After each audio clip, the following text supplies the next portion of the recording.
सम्मानीय मंच और मंच के आगे बैठे हुए सारे भाई और बहन, आप सबको मेरा सादर प्रणाम।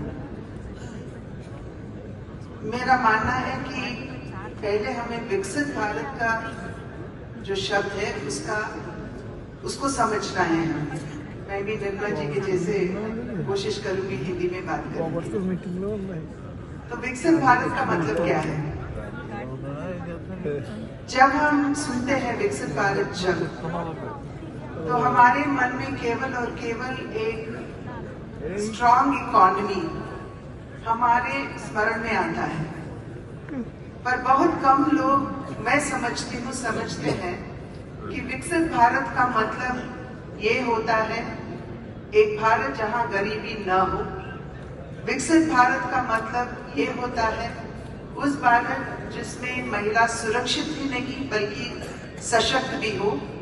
विकसित भारत का मतलब ये होता है उस भारत जहां हमारे युवाओं को अच्छे अवसर मिले, जिसकी वजह से वो खुद अपने पैरों पर खड़े हो सके और वो नौकरी मांगने वाला नहीं बल्कि नौकरी देने वाला हो।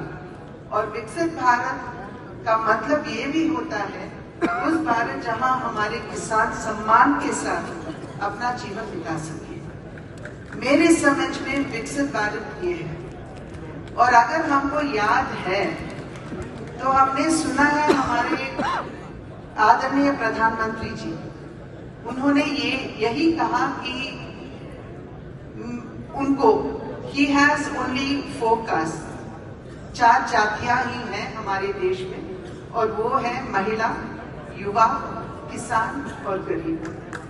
और अगर आज हम इस राजनीतिक प्रस्ताव पर ध्यान देंगे तो हमको समझ आएगा कि जो भी प्रयास इन 10 सालों में हुआ है ये केवल और केवल जो गरीबी में दबके हुए जीवन बिता रहे हैं उनके उत्थान के लिए बहुत सारे काम किया गया है। और महिलाएं जो सुरक्षित ही नहीं थी हमारे देश में और सशक्त ही नहीं बल्कि सम्मान भी नहीं मिलती थी उनको शौचालय के माध्यम से, उनको जनधन के माध्यम से, उनको बहुत सारे ऐसे प्रधानमंत्री आवास योजना के अंदर जो घर बनाए जाते थे, बहुत ज्यादा घर महिलाओं के नाम पर रखकर ऐसा महिलाओं को सम्मान भी दिया गया है। और अगर हम युवा पर ध्यान देते हैं तो बहुत सारे योजनाएं जैसे मुद्रा हो सकता है, स्वनिधि हो सकता है, या स्टार्टअप इंडिया हो सकता है। ऐसे बहुत सारे योजनाओं के अंतर्गत युवाओं को भी अवसर देने का जो प्रयास किया गया है ये प्रस्ताव उसको भी दर्शाता है। और किसान जो हमारे अन्नदाता हैं उनके सम्मान रखने के लिए जो प्रधानमंत्री फसल बीमा योजना से लेकर प्रधानमंत्री किसान सम्मान योजना, अगर हम उस योजना के नाम पर ध्यान देंगे तो उसका नाम रखा गया है प्रधानमंत्री किसान सम्मान योजना।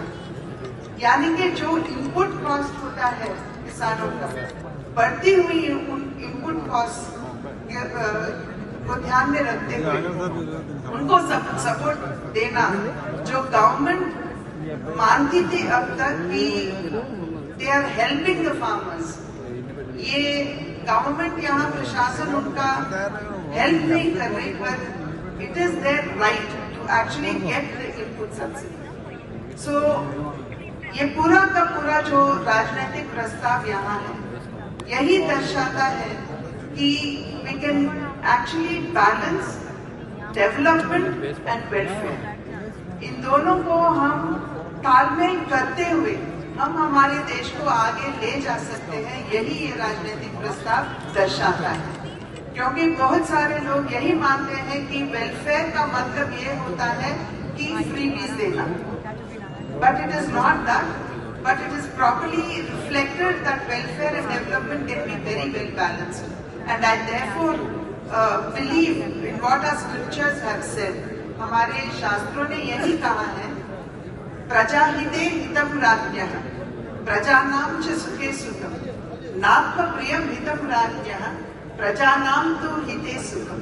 इसका मतलब ये है कि राजा जो है वो ऐसे काम करना है उनको जो उनको नहीं करना है उनको जो उनको संतुष्ट करता है, पर ऐसे काम करना है जो लोगों को वेलफेयर देता है और लोगों के जीवन में अच्छा प्रभाव डालते हुए अच्छा परिणाम भी लेके।